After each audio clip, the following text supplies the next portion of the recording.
Vinde escutar uma palavra de esperança.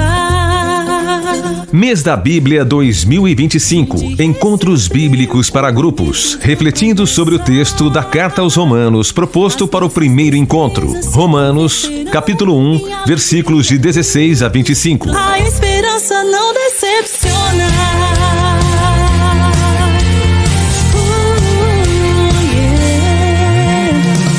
Vinde escutar uma palavra de esperança. O texto proposto para este nosso primeiro encontro encontra-se bem no início da Carta aos Romanos. Após uma saudação à comunidade cristã residente em Roma e uma autoapresentação e uma ação de graças pelos romanos, Paulo indica qual será o tema central de sua carta. Leamos: Eu não me envergonho do Evangelho, pois ele é poder de Deus para a salvação de todo aquele que crê, primeiro para o judeu, mas também para o grego. De fato, nele a justiça de Deus se revela da fé para a fé, como está escrito: o justo da fé viverá. Portanto, o primeiro tema ou assunto de sua carta será a salvação, a qual foi concedida primeiramente aos judeus, mas por Jesus Cristo ela se estende para toda a humanidade. O segundo tema, o assunto da carta, será a justiça de Deus, a qual significa as ações divinas que se orientam para a salvação dos seres humanos e a redenção do universo.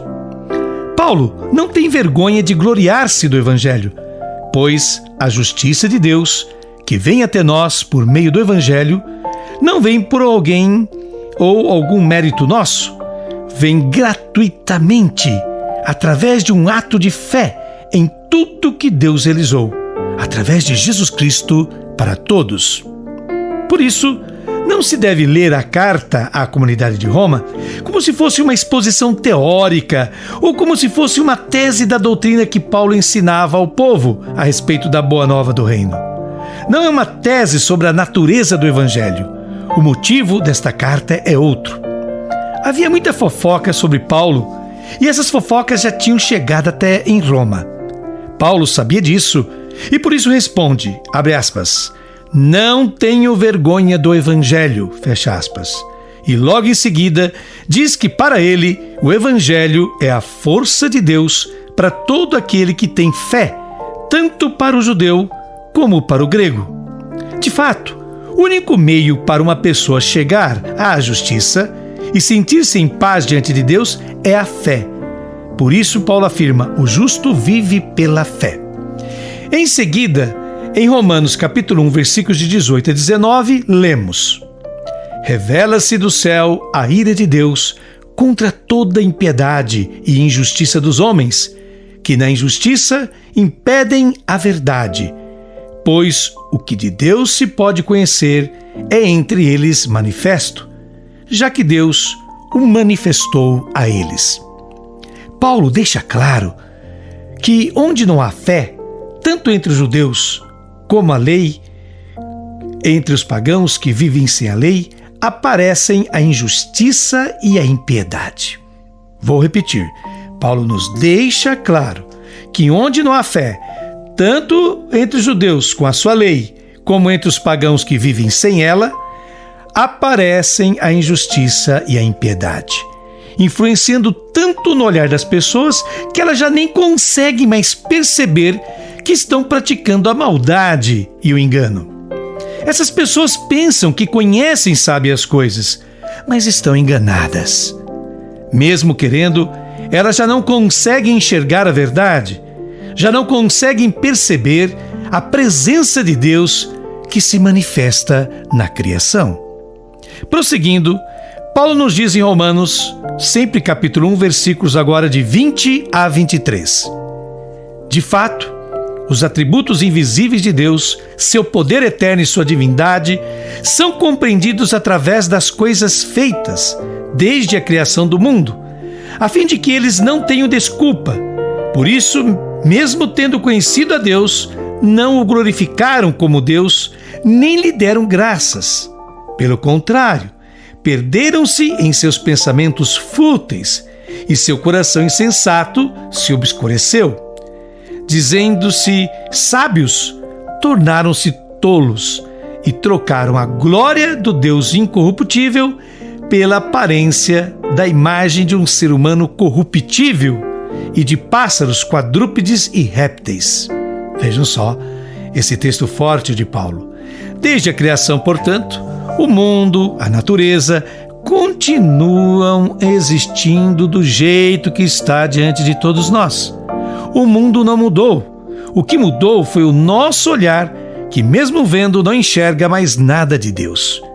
Por isso, a única coisa que poderíamos merecer seriam o castigo e a condenação pelo nosso jeito injusto de viver, desprezando a lei e levando uma vida pela qual só poderíamos merecer a condenação. Achando-nos muito sábios, na realidade somos tolos por não reconhecermos o verdadeiro Deus e vivermos segundo a sua justiça. Agora, seguindo o nosso texto, leiamos Romanos capítulo 1, versículo 24 até o 25, que diz o seguinte: Por isso, Deus os entregou à impureza, segundo os desejos de seus corações, ao ponto de desonrarem seus próprios corpos. Trocaram a verdade de Deus pela mentira. Adoraram e cultuaram a criatura em lugar do Criador, que é bendito para sempre. Amém. Portanto, a consequência está sendo a total desintegração da vida humana. Essa desintegração da pessoa humana se dá em 3 níveis, segundo Paulo.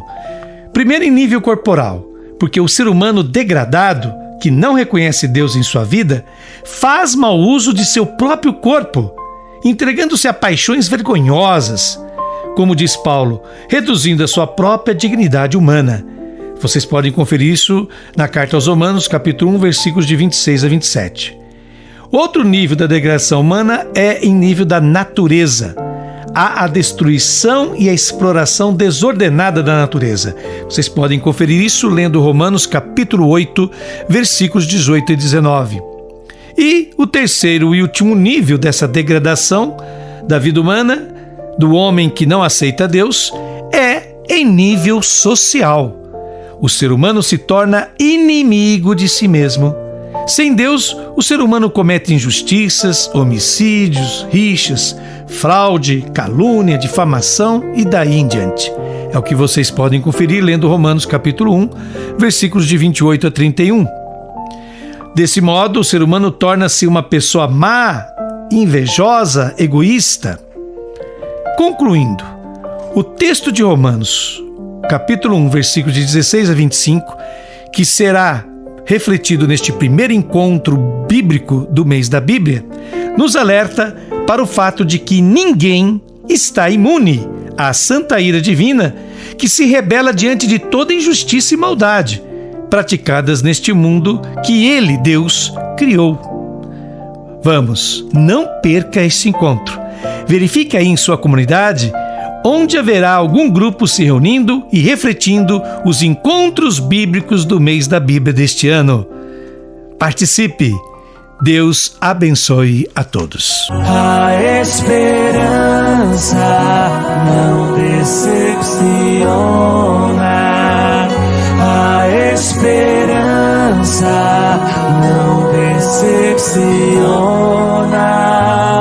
A esperança não decepciona. Pelo Espírito de Deus que nos foi dado,